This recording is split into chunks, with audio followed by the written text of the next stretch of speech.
Супер. Тоді добрий вечір. Wonderful. Good evening, everybody. My name is Artem Lozin. So I'm based in Ukraine. Hopefully, the power isn't cut, and hopefully all of you are safe.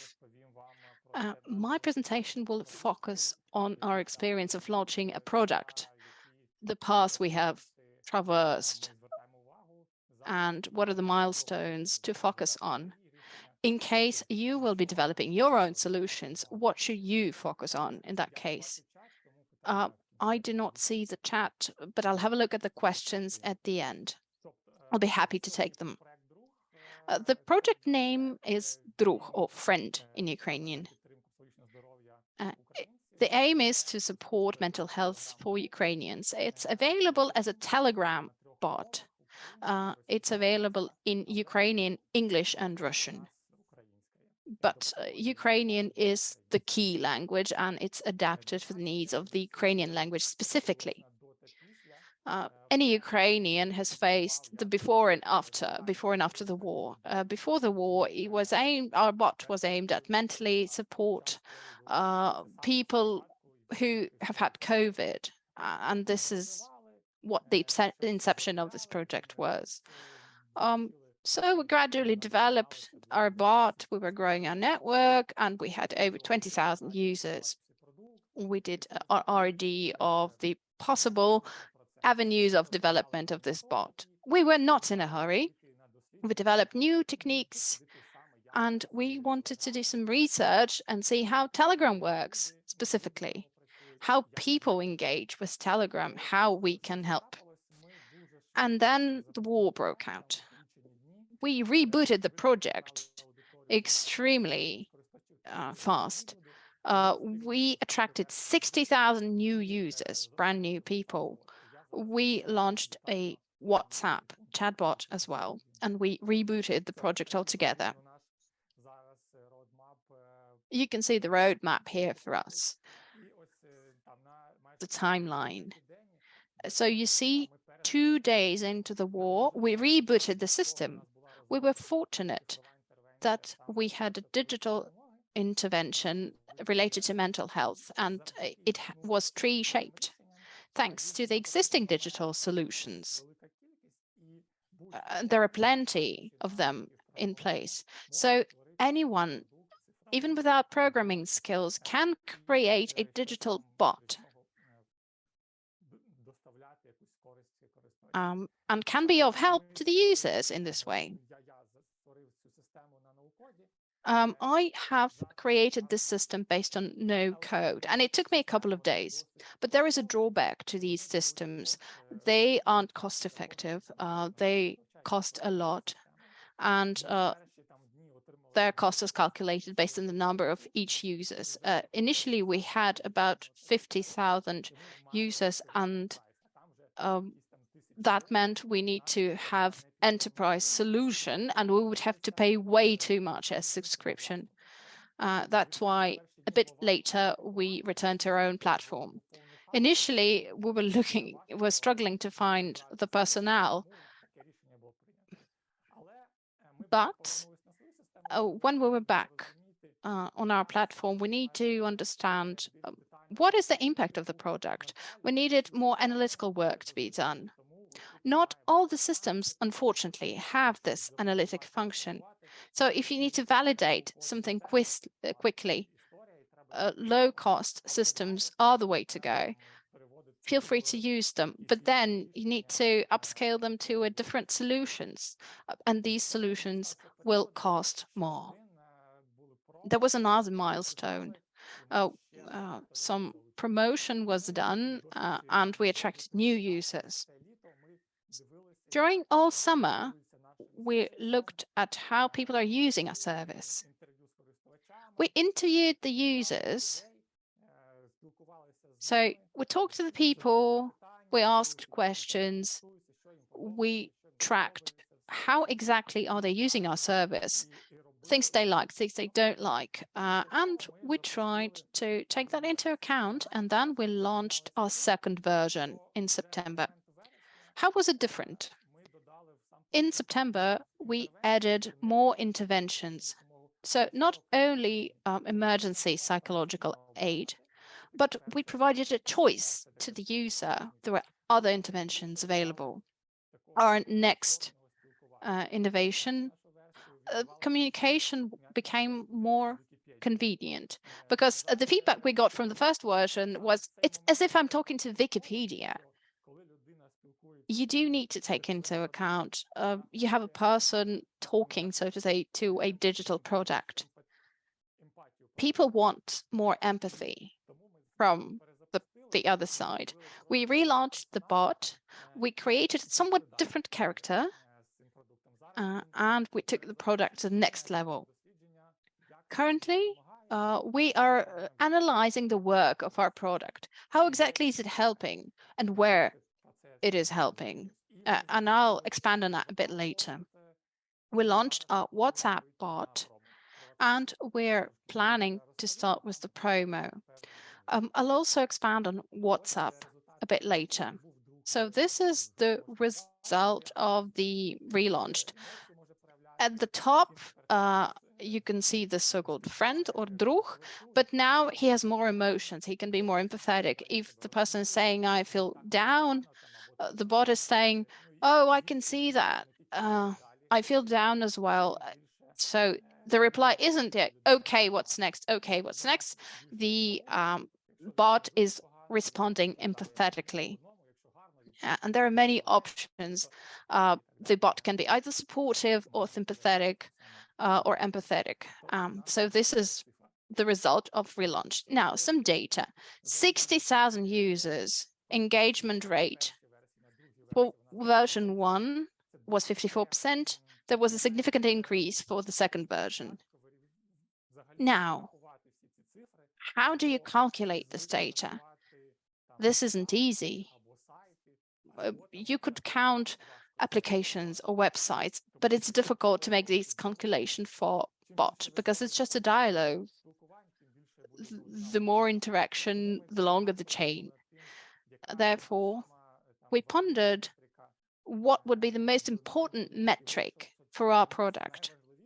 We decided that the vital metric wouldn't be the length of use of the service, but the rate of stress reduction. So the stress level is the key metric for us. For our first version, there were just 2 questions asked, initially and at the end. But for this new second version,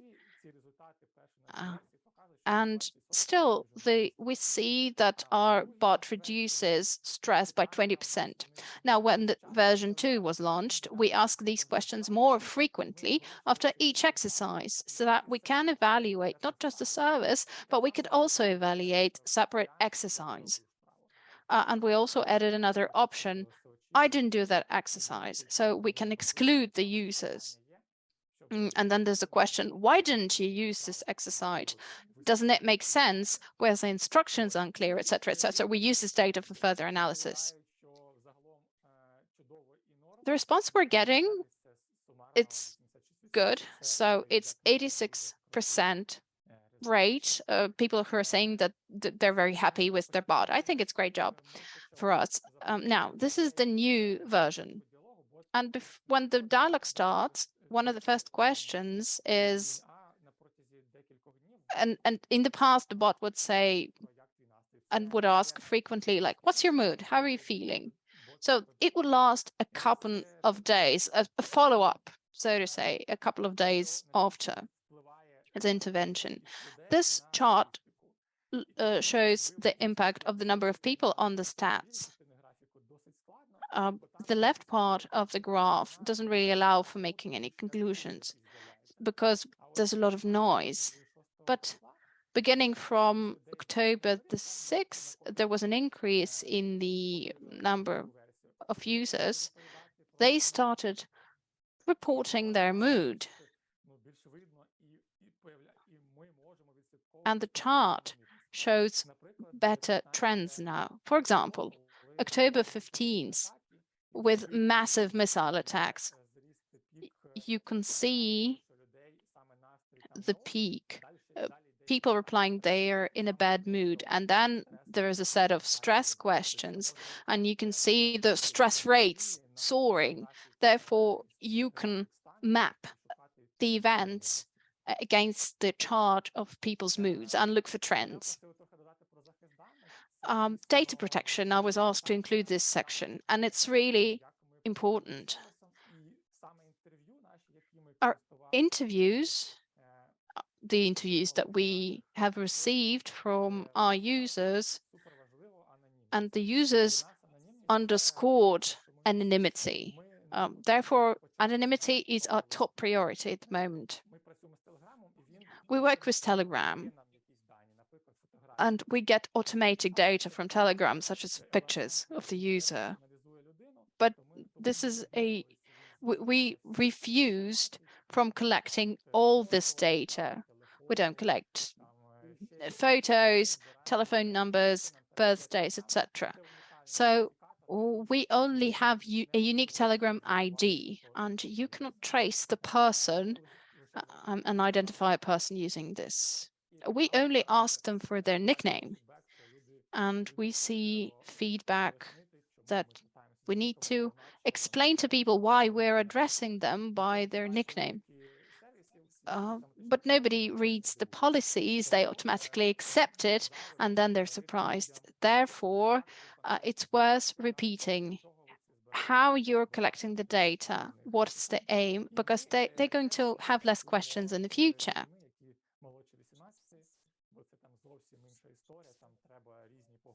It's a totally different story because with kids, we need some permit from their parents, according to the standards, of course. Let me also say that recently we had an event where our government representatives had a presentation, and they talked about some digital solutions popping up all over the place, and this, of course, creates a space for testing, and it's worthwhile doing that. So we just need to warn everyone, all the stakeholders about this, and start testing. This is a great opportunity to work on your product and make it better for a short period of time. Now, WhatsApp. This is a second version. In second version of our product, we decided that we would need to add a service for healthcare professionals so that they could kind of follow up their clients or patients. With group sessions, it's hard to do, but when there is a bot, you can give access to the bot to your clients, and this bot would kind of ask questions from time to time, and then you will be able to monitor the health status of your client. And afterwards, you can get this accumulated result, and or once your client gets into a red zone, so to say, you will receive a notification. So we can develop this area, so to say, in more personalized way, when we would give some specific questions to clients with specific conditions. This tool would be useful both for clients and for professionals. So we have the intent to keep developing. So if you, dear colleagues, want to take part in the testing phase of our development, we would gladly add you for this to this tool. Thank you very much for your attention. I would gladly answer your questions if you have any. And there is another question about like how to get this service through Viber. So, you know, so we working in Telegram, the initiatives in WhatsApp, but right, Viber is another messenger that is widely used in Ukraine. Я скинув контакт мій в Телеграмі. I have just shared my contact details in the chat box. So as for Viber Messenger, it's slightly more complicated. When the full-scale war started, Viber is used less and less frequently, unlike WhatsApp and Telegram. So this is why we decided not to move into this media, namely Viber. We want to focus on our application so that it's available offline. We all know how acute this issue of internet connection is in Ukraine, especially in the occupied territories, when you have offline application. It's really great. Our main goal is not to have coverage for all possible messengers used in Ukraine, but to make our tools available offline. Yeah, and Evgenia, thank you very much for sharing your comment. And Evgenia just mentioned that she was using our bot, but the first version, and she was quite satisfied because it helped her with quite intense emotions, and yeah, she eagers to test the next version. Right, and definitely you can share this app. And thank you, Isaac, for being able to join us today, even though you just landed in Florida. It's an honor to have you here. And Isaac is a dear colleague of ours, and he used to work in New York School of Medicine and as well in Meta, and currently he's working in Google in mobile sensing and mental health facility. And Isaac, please. Hi, everybody, and I apologize for the noise. As Irina mentioned, I'm in a baggage claim area while my wife and kids pick up the rental cars. But I wanted to, I was really honored to be invited by Irina to give this talk. I wanted to talk today about some early work that I was lucky enough to be involved with when I was still at Meta. I left Meta about 2 months ago. But I wanted to talk about the Meta response to the Ukraine war, some things that were happening internally, and really how we tried to support as the situation was unfolding. I'm going to disclose that everything I'm going to talk about in this talk is public information, available places. I'm not going to tell any secrets, mostly because I don't want Meta to sue me. So let me share my screen. Yeah, you can do so. Oh, it's not, hold on. And while you're opening your slides, our interpreter asks you to move a bit closer to the computer so they can hear you a bit better. Yeah. So okay. How is that? Hold on 1 second. I have to make Zoom. Wow. Let me share. Actually, take your time. Do you have the slides? If you want to actually run through the slides, Irina, and pull them up, I can talk over them. Sorry, there's a little bit of logistical. No worries. Just give me a second to download it. While you are talking, I will open the slides. Yeah, and here I can send you a link. Here's a link for them in Google Slides. Easier for you. Is it in WhatsApp or Zoom? Oh, I just sent you a Google Slides you can open it to your email. Okay. Yeah, no worries. We will cut this off. Yeah, I apologize to everybody. But let me give a little bit of context while Irina pulls up the slides. So Meta, as people know, is a very large organization, employs roughly 100,000 people until they laid off about 10% of their workforce just about a week ago, 11,000 people. Meta, like other large tech companies like Google, have a very large amount of infrastructure. So really control a lot of the communications and a lot of the secure communication lines that exist in many parts of the world. So as issues started to unfold around risks to telecommunication, risks to the internet, communication, Meta became increasingly important. So yeah, if you want to pull this up in presentation mode, I'll just tell you when to advance.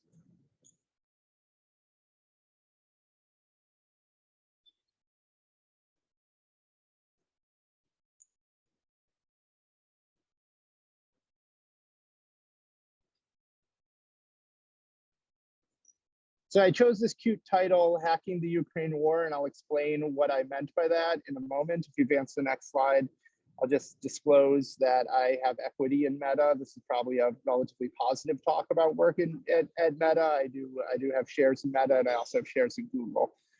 You can advance to the next slide. Okay, so I gave the title Hacking the Ukraine War, and I want to give a little context of what I mean and what is typically meant in tech when we talk about hacking. Oftentimes people think about hacking as some sort of clandestine activities like sneaking into servers you're not supposed to be in, activities like that. But more often hacking, hacking refers to a quick solution that really ensembles existing parts to try to solve something new very quickly. So within tech, we often have hackathons where we say, well, how can we throw something together to learn how to solve a problem, given that we have really limited time? So advance to the next slide.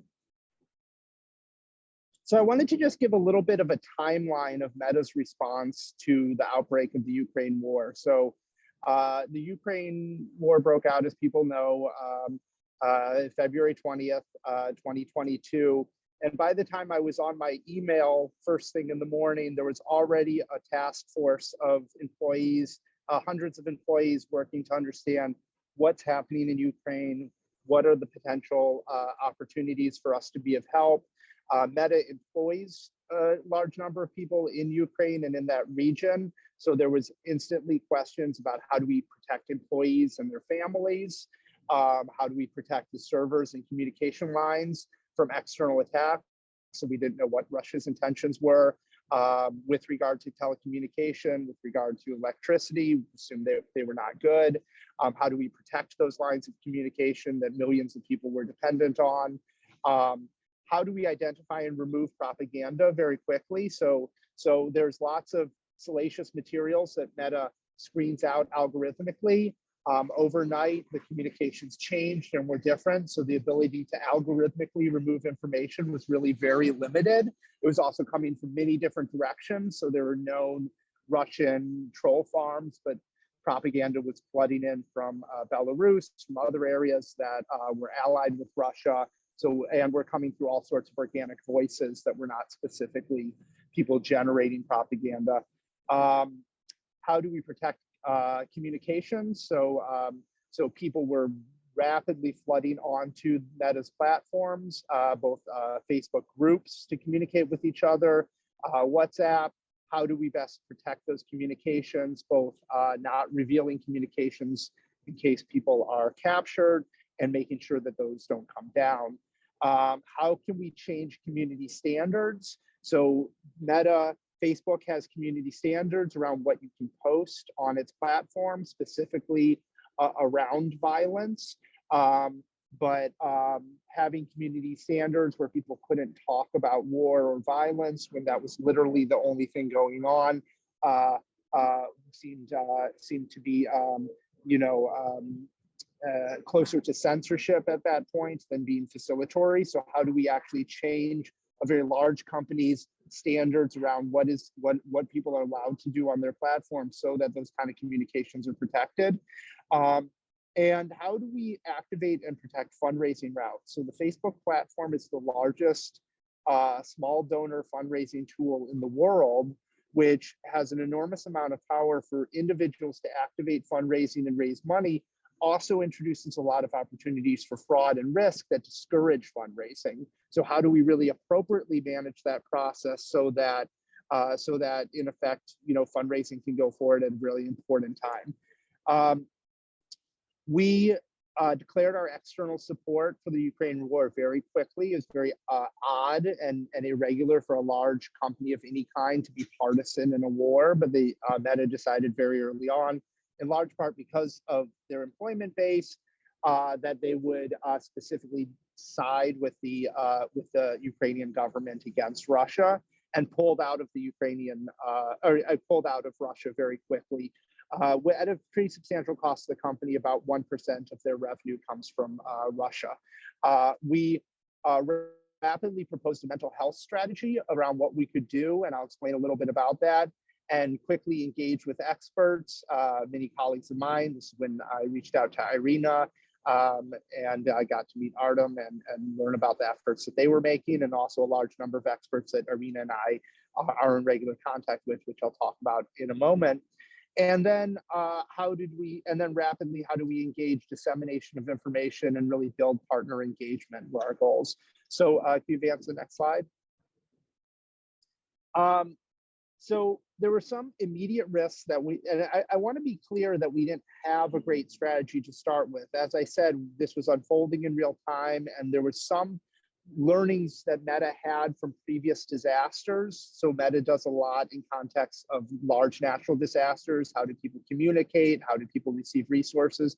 But those are often in very friendly contexts, like a large hurricane in Florida that's wiped out power and internet. Is not in the context of a hostile invasion. So there were some learnings and some tools we had, but really some unique scenarios that were both opportunities and risks.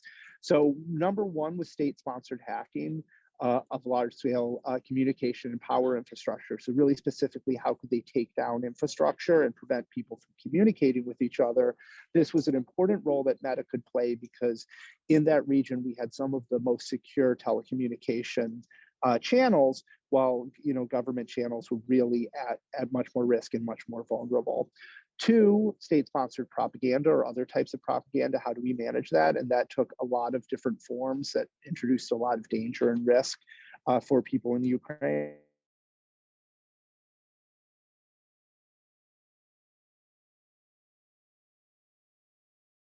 The organic function of Facebook groups, where people started to organically form into caravans to travel to protect women, children. How do we help to manage immediate danger of people who are trapped around starvation, emergency medical needs? How do we manage the problem of lack of credible information sources? So what were the credible information sources at that time? Literally, the Ukraine government was spinning up new parts of its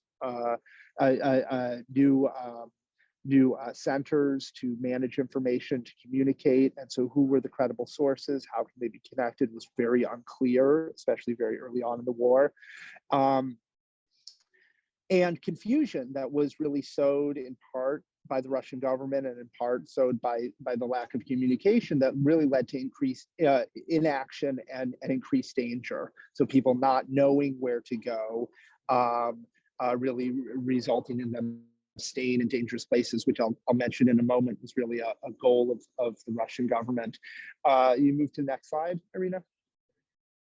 So I want to start by just saying what is Meta and what am I talking about as these forms of communication? So Meta is a large organization that has a number of what we call apps, family of apps that people use for different types of communication. So Facebook, our homepage, was, people know it really well.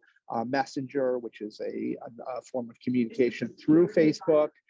Instagram and WhatsApp really make up what we call family of apps. There's Oculus, which is for VR, which was totally irrelevant in this context, so I'll ignore it. Click forward. So there's a number of existing tools already on Meta that we were able to, in effect, hack together to solve some problems. One is Facebook Giving, which is the largest platform for authenticating and allowing people to spin up fundraisers. That introduced opportunities and challenges. So Facebook Giving is not available in Ukraine. In fact, it's only available in regions, it's only available in the EU and the US, and that primarily has to do with the banking infrastructure outside of the European Union and US, where there's more opportunity for fraud. And so in effect, those fundraising mechanisms didn't exist internally, but existed in proximal areas. Advance. Direct information we can give for public health. So how do we encourage activity very publicly? So you probably see it in Facebook. You can put a little banner when you get your vaccine saying, I got vaccinated. It's actually an incredibly powerful public health effort. People who were vaccine averse, who believed that it might be dangerous, were very likely to believe if they saw a friend or family member get a vaccine. So, you know, oh, I hear that that kills you. And then, oh, I see Irina got a vaccine and she's fine and playing with her child. Okay, you know, so our ability to just communicate information across the network for the purpose of public health is actually quite strong. Advance. Facebook groups. So Facebook groups were invented so people can find people in their community and common interests. So I'm a member of a Facebook group that shows me old pictures of New York City from the 80s, and everyone can post them. Over 3 million people flooded to Facebook groups overnight in the region for the purpose of understanding how to travel, understanding what are safe routes, finding homes. Very impressively, roughly 2 million people entered Poland in 2 weeks, and there was no need for refugee camps because people were able to find places to stay, all happening on this platform. Very impressive impact, in my opinion. Advance the next slide. And Facebook ads, which, you know, is sort of, you know, nobody likes Facebook ads, and it's sort of seen as the dark side of Facebook, but it's actually a tool that we can activate very quickly to send targeted information to people in need. So an ad is just something that is a piece of information that is sent to a specific group of people. So our ability to take communications that groups are trying to put out there, or activities like that, like Artem and Irina were engaged in, and actually just advertise them in a targeted way to people in the region is incredibly powerful. And finally, what you're looking at the right is just a server farm. And this is just to impart the information that Meta has an enormous amount of just internet infrastructure in the region. Meta actually made a conscious decision some time ago to not put server farms in Russia because of the instability in that region and concerns about Russia's role in the world. And that ended up to be a really smart decision because, in effect, the communications were totally protected and secure when the war broke out, because the server farms sat in Ukraine, they sat in Poland and other areas that were we considered safe and turned out to be safe from government interference. Advance the next slide. So, like all disasters, and you know, as a psychologist who's involved in disaster relief, I know that a good response starts with good preparation. And so I want to talk about two parts of that preparation. Advance, please. The first is that most big tech companies really severed their relationship with Russia some time ago. So they had commerce in that region, Meta had commerce in that region, but we had no infrastructure in that region, which made it very easy for us to shut off very quickly. That had an enormous negative effect on propaganda. So in fact, no information was coming from Russia onto our networks within hours of the invasion of the Ukraine war, which really did stifle communication from Russia quite effectively. Advance. And the other is our prior knowledge about how to respond to disasters. So you can advance again, and I'll show you. This is a group that Irina and I are part of that was a NATO-funded group. We met in Odessa, I think, how long ago? 5 years ago, with the idea that there was real risk of Russia invading Ukraine. Russia had already invaded the Ukraine. What was NATO's psychological response going to be? How could we think about an unfolding disaster, and what NATO and other groups should do to prepare? Many of these people you're looking at here are the leading experts in the area, and are the people that I was able to call to get expert advice as Meta was trying to spin up. And if you click again, this is a book that we published together, providing expert guidance. Anybody who's ever published a book chapter and thought it was not worth their time, let me tell you, it's very much worth their time. This book, in effect, allowed me to go to Meta leadership and say, this is an explicit strategy coming from the mental health leads who were organized through NATO, that allowed Meta to say, let's use that as a playbook in terms of our strategy. as a psychologist working in Meta, I can give my advice, but there remains the open question, what's my advice worth, as opposed to real guidance in place. If we had to generate that guidance from scratch, that effort itself would probably still be going on, and we probably would not have been able to take much action. Advance to the next slide.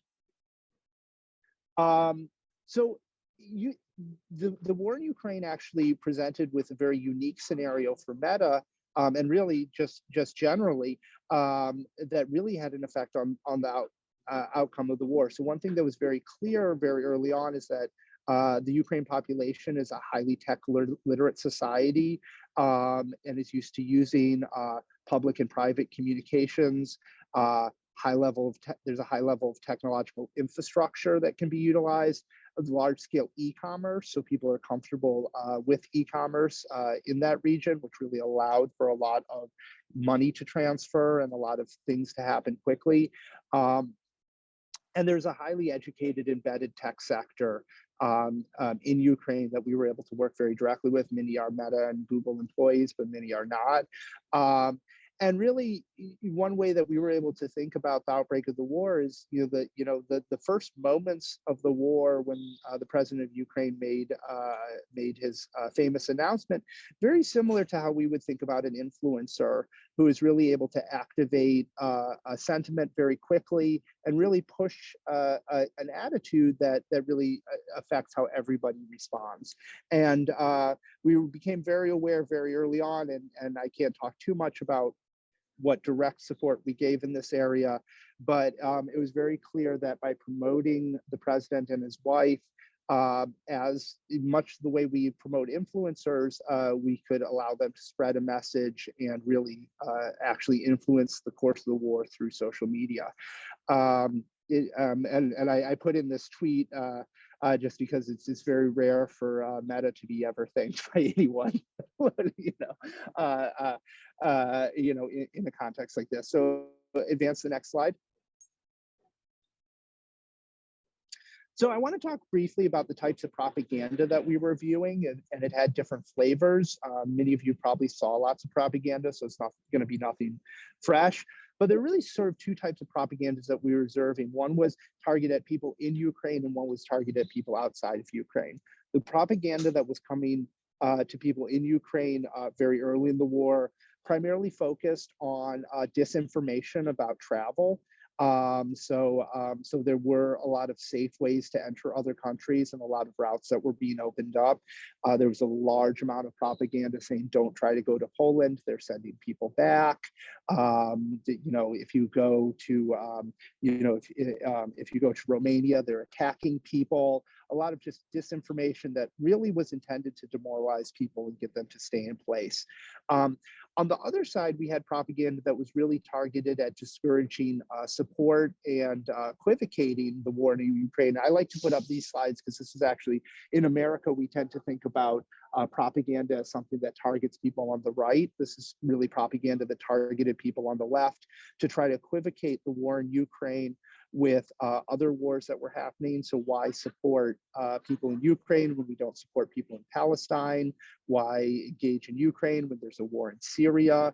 And really trying to hammer on racial divides in the US to say the reason that people want to support Ukraine is because they're white and we don't support other types of people. So this is a good example of how propaganda really tries to latch on to common sentiments that are already in the culture, and then those just take off on their own. So it was a very short amount of time before I heard a congressman on her individual TikTok account basically saying the same thing and echoing those sentiments, totally unaware that she was acting as an agent of Russian propaganda. So you advance to the next slide. So what we tried to do was, we were following what we learned from our meeting in Odessa, was really think about a very simple framework, what we in psychology call the 5 essential elements, or really following a paper published by Steve Hopful and a number of leading experts to say, what are the essential elements? What are the simple things that we need in the mid and immediate aftermath of a mass trauma of any kind? And those include, and they won't be a surprise seeing Artem and Irina's work, those are about promoting a sense of safety, promoting a sense of calming, promotion of self and collective efficacy, promotion of connectedness, and promotion of hope. And so I'll talk a little bit about what we tried to do to follow that within Meta. Those are general principles that really let us align with the other efforts around the world around some very simple, straightforward things. Could you advance, please? So safety. One of the first things that we did is that we focused on protecting employees and their family. We wanted to understand who was in Ukraine, what was their danger, who were people's families, how could we help them? As I said, protect servers and communication, identify propaganda, and protect users' communication. And that took a few different flavors.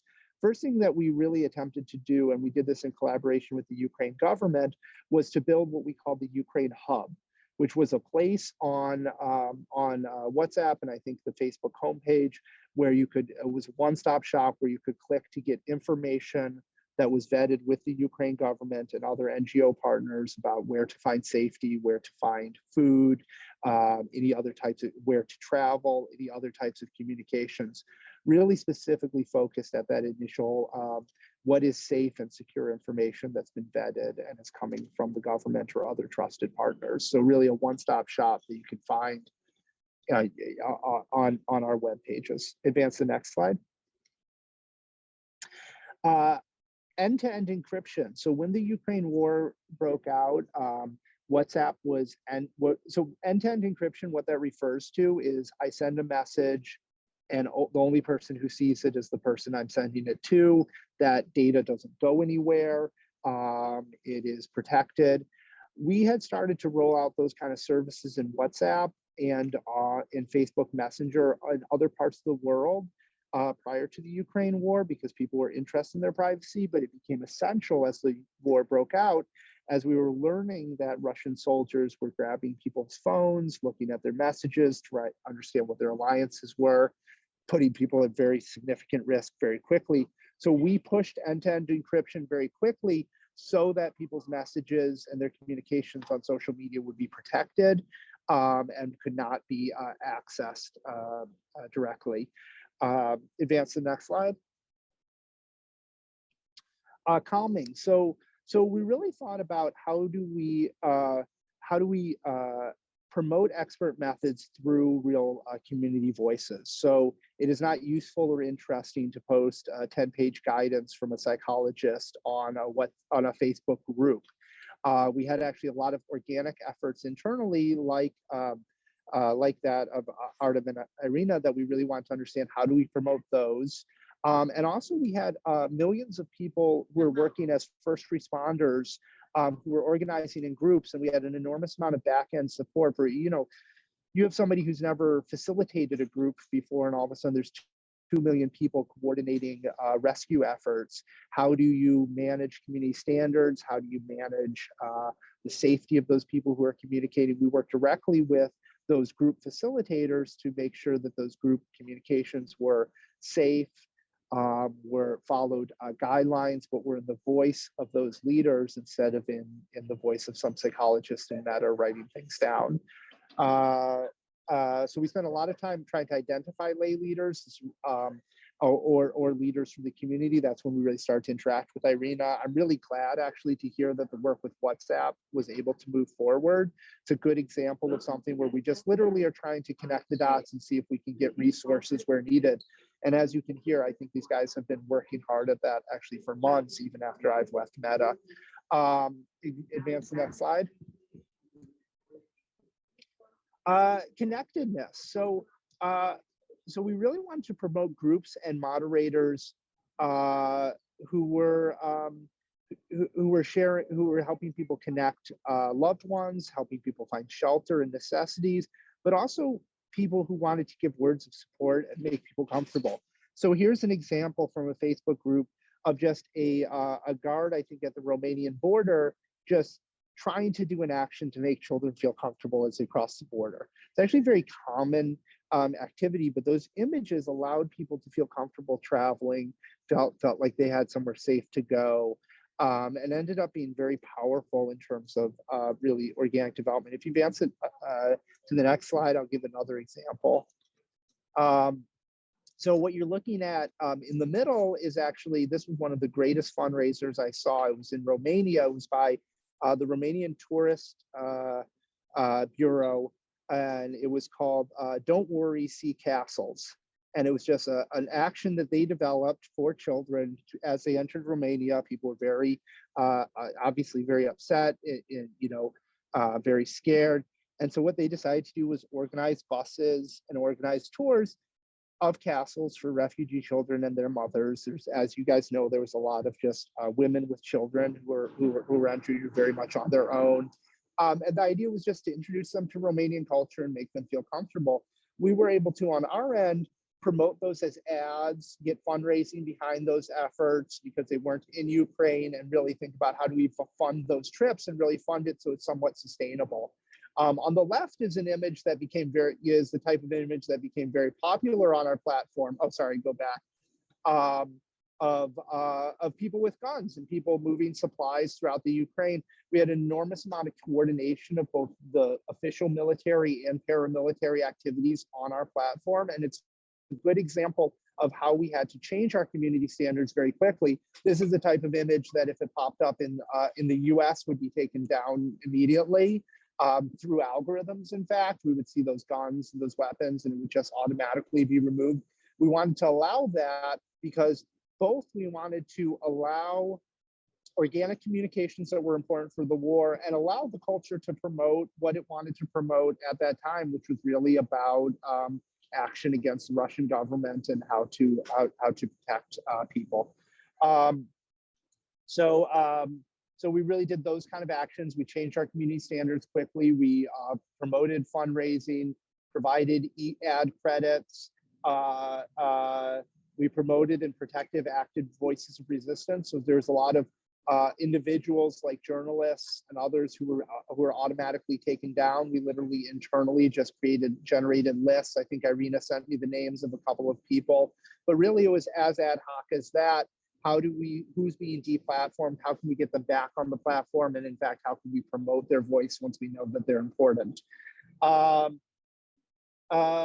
really giving new moderation tools and skills to manage really large groups. So those individuals who are managing groups of 2 million first responders also had to deal with a lot of the psychological consequences of people who are not prepared, really being in an active war zone, trying to do their best, which is incredibly disruptive. How do you give that support? How do you prevent trolling that naturally occurs as people are feeling upset? Advance to the next slide.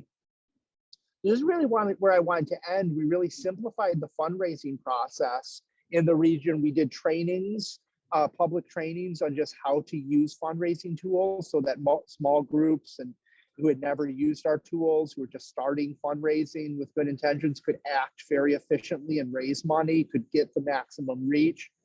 So I'm going to end there. And I apologize for the ad hoc nature of the presentation, but really it reflects the ad hoc nature of our effort. We're really just not a unified effort. It was really one where we're saying, what is the tools that we have available to us? How can we act as quickly as we can? How can we understand what people in the community need, which is not necessarily obvious, and just how can we support as more systematic sources of support, like large donations from governments or large intervention, could start to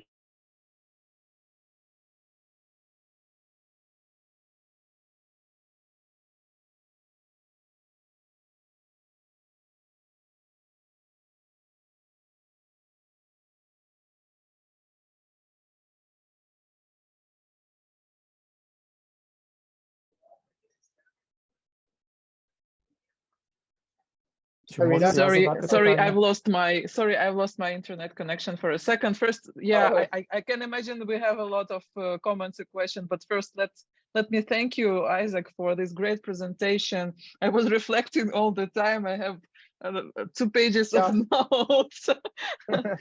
Yeah, it was enormous support, and definitely we would not move further with development of many other things that are available for Ukrainians these days without this international input.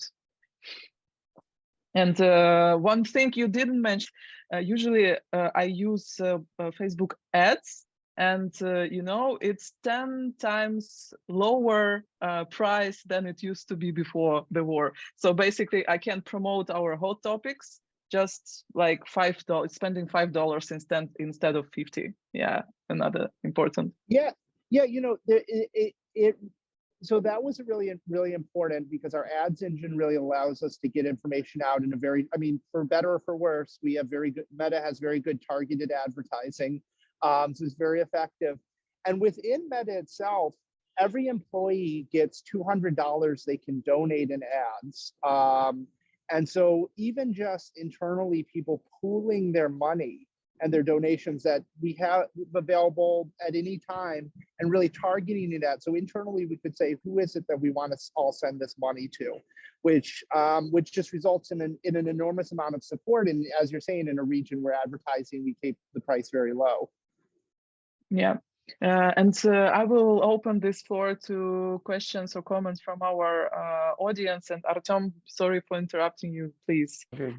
Yeah, Isaac, thank you very much for your insightful presentation and for all the support we received from you.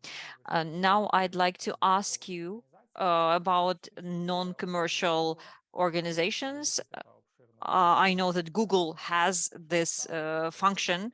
Maybe you could give us some details about the potential opportunities for my colleagues in non-commercial sector. You know, I mean, so to be totally honest with you, I don't know much about Google's actions in this area. You know, I moved to Google about 3 months ago for reasons totally unrelated to this work.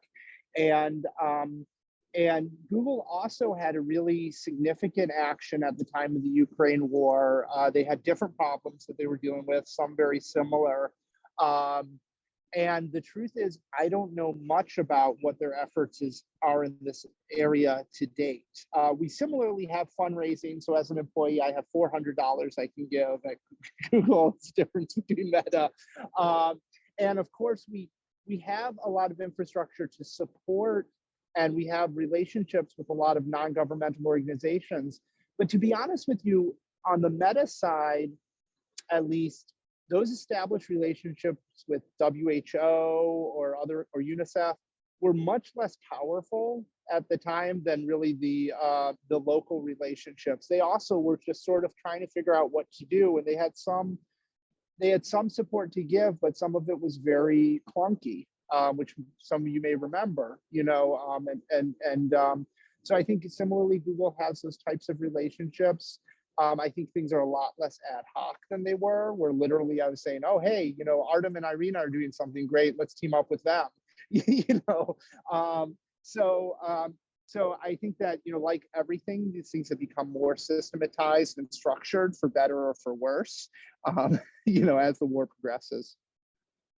Yeah, and I think you already answering a bit this question, but I will read it to you because it's in Ukrainian. So please, could you tell us who have chosen narratives, or maybe like, narratives that you were promoting, which influence politician heads or other institution on this choice?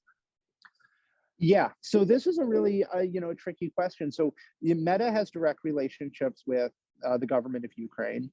And we have direct, you know, relationships with people who had real specific messages that they wanted to promote that I can't be too specific about. But then there were other sort of open questions that we didn't really understand what the right answer to was. So for example, and we really depended on local people to support us. So Irina, for example, connected us with the head of psychiatry for the region. We had a meeting as the three of us because we wanted to understand what is the perspective, what is the work, what are those messages that we want to use. Also, we connected with the newly developed head of digital, which was an office that emerged after the war. It was really focused on digital communications. And additionally, a new office emerged for medical procurement, which did not exist prior to the war. That turned out to be incredibly important. Does work I was involved in, actually somewhat separate from Meta, which is I had worked for a long time with large pharmaceutical companies. And as the war broke out, there were large pharmaceutical companies that were looking to make very large donations. They didn't understand how to enter Ukraine, what were safe zones, what was the sort of so-called green zones and corridors they could travel in. And they weren't in communication with the hospitals to understand what did the hospitals actually need. So they're ready to donate things like oncology drugs when really what was needed was a mobile X-ray. So literally connecting the dots between those individuals, the newly developed Office of Medical Procurement, which did not exist before the war, those very large donors, and then third parties who were really focused on how to truck supplies from Romania and Poland into Ukraine. And really triangulating those groups who were not communicating allowed for a very large amount of medical supplies to enter at a very critical time when there wasn't really much infrastructure. All right. Yeah, thank you. I think it's a complicated question because at the initial phase, there was so much shock reaction and then this adrenaline, and basically we were talking to each other all the time on WhatsApp. And it wasn't, and it wasn't clear what functions existed within the Ukraine government at that time. Many of the functions in the Ukraine government were literally reorganizing around new goals because there was new situations. So it was very, very, as I will not be the one to say, it was a very chaotic time, so many of those were very organic and ad hoc, and there was risk associated with it. Who is it we're talking to, and why, and what is their opinion? Yeah, and basically, because I've learned from you, Isaac, at the beginning that you developed or supported this DSNS chatbot, WhatsApp bot, which is State Emergency Service of Ukraine. We immediately integrated it into our service, providing to people information on those safe places, because basically it's very important. Right. That's actually a really good example of even how do you conceptualize psychological needs after the war. So very quickly within Meta, we said, people's psychological health is very important here. And the instant reaction internally was, that sounds true. Does that mean we need to be focused on how to get therapy to people? And really in the immediate aftermath, the psychological and the physical health goals very much dovetail with each other. If somebody's really in danger, how do you get them out of danger is the number one. How do you get them to safety? How do you help them to manage their autonomic stress so that they can be safe? The goals really dovetail with each other. Yeah, and I love the idea that you were really looking for leaders, local leaders, and putting them. And I remember discussion when we were talking that some people are reliable today, but in a day they might just broke up. And you start to support those people, promote them, and like at one point of time, I just noticed that the person I thought is like reliable stop to be a reliable person, and this is a tricky thing. Yeah, it was very, it's very complicated because a lot of the voices and people interested in doing work like Irina were themselves refugees, taking care of children in unfamiliar places, unreliable internet, unreliable connection. And so how do you really develop, given those types of partnerships, that really you can't burden people too much? I'm sitting in New York City, it's easy, but not, Yeah, but I wonder whether we have other comments or questions from the audience, maybe related to other issues, because I don't know whether you have heard this, Isaac. Probably you joined a bit later, but Artem basically showed us the graphs, the number of people who joined WhatsApp, not WhatsApp, chatbot, and we have this huge increase at the first 2 months, and then it's like going down. I don't know whether you have seen the same statistics, but we saw this. Well, So I saw the same trend in fundraising, for instance. So fundraising really exploded when the war happened and then predictably started to taper off. And that happens in response to every disaster. There's a really initial wave of engagement, and then people in effect get flooded with information and they have a lot of sources. But also there's a lot more less organic and more institutional support that it has time to kick in. So at that time, really the fundraising was just people giving their own money in a time when, for instance, the United States was not yet giving any financial support. The European Union countries were not yet giving any financial support because those are just slower gears to turn. Yep. Yeah. Okay, so I think we need to stop. Thank you guys very much. Thank you, Isaac.